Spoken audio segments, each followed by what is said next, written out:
मुंबईसह राज्यातील 29 महापालिका निवडणुकींसाठी अर्ज दाखल करण्याचा आज शेवटचा दिवस आहे। या निवडणुकीत भारतीय जनता पक्षाकडून आमदार, खासदार आणि मंत्र्यांच्या मुलामुलींना तिकीट नाकारण्यात आलं असल्याचं धोरणात्मक निर्णय झाल्याचं म्हटलं जातं। मात्र काही नेत्यांच्या भाऊ, बहीण आणि वहिनी आणि पत्नीला भाजपकडून तिकीट देण्यात आलंय। यामुळे विद्यमान आमदार, खासदारांच्या मुलामुलींना तिकीट नाकारून भाऊ, वहिनी आणि बहिणींना गोंजारलं असल्याचं चित्र समोर आलंय। तर जाणून घेऊयात कोणाला कुठून उमेदवारी मिळाली। नमस्कार, मी वैभव पाटील, तुम्ही पाहतात माय महानगर लाईव्ह। नुकत्याच झालेल्या नगर परिषद आणि नगर पंचायत निवडणुकीत महायुतीच्या आमदार, खासदारांनी त्यांच्या नातेवाईकांना तिकीट देऊन घराणेशाहीचे जाहीर प्रदर्शन केलं होतं। नांदेड जिल्ह्यात तर एकाच कुटुंबातील 6 जणांना भाजप नेत्यांनी तिकीट दिलं होतं। त्या सर्वांचा या निवडणुकीत पराभव झाला।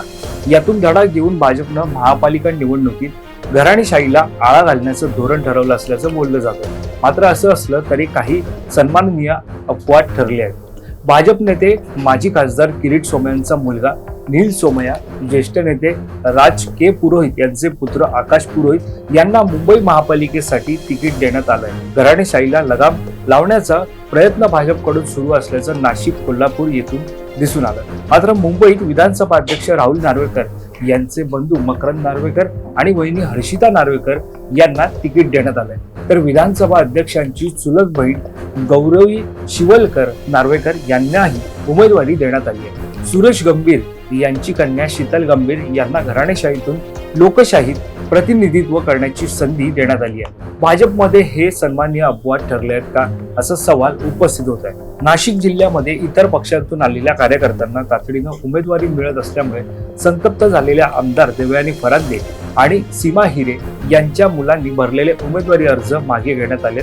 पक्ष धोरणानुसार सामान्य कार्यकर्त्यांना बळ मिळाले पाहिजे, त्यासाठी मुलाची उमेदवारी मागे घेत असल्याचं देवयानी फरांदे यांनी सांगितलं। तर आमदार सीमा हिरे यांनीही असेच कारण देत त्यांच्या मुलीची उमेदवारी मागे घेतली।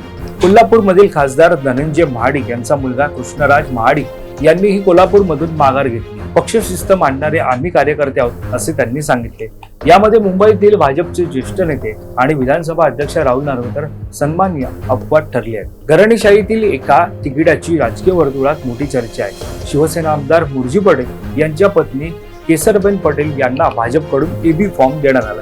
त्या जर विजयी झाल्या तर पती शिवसेनेत आणि पत्नी भाजपमध्ये असे चित्र त्यांच्या कुटुंबात दिसणार आहे। तुम्हाला या घराणेशाहीबाबत काय वाटतं, किंवा तुम्हाला या भाजपच्या धोरणाबाबत काय वाटतं, हे आम्हाला कमेंट करून नक्की कळवा। आणि या संदर्भातली अधिकची माहिती जाणून घेण्यासाठी तुम्ही माय महानगर लाईव्हला सबस्क्राईब करायला विसरू नका। धन्यवाद।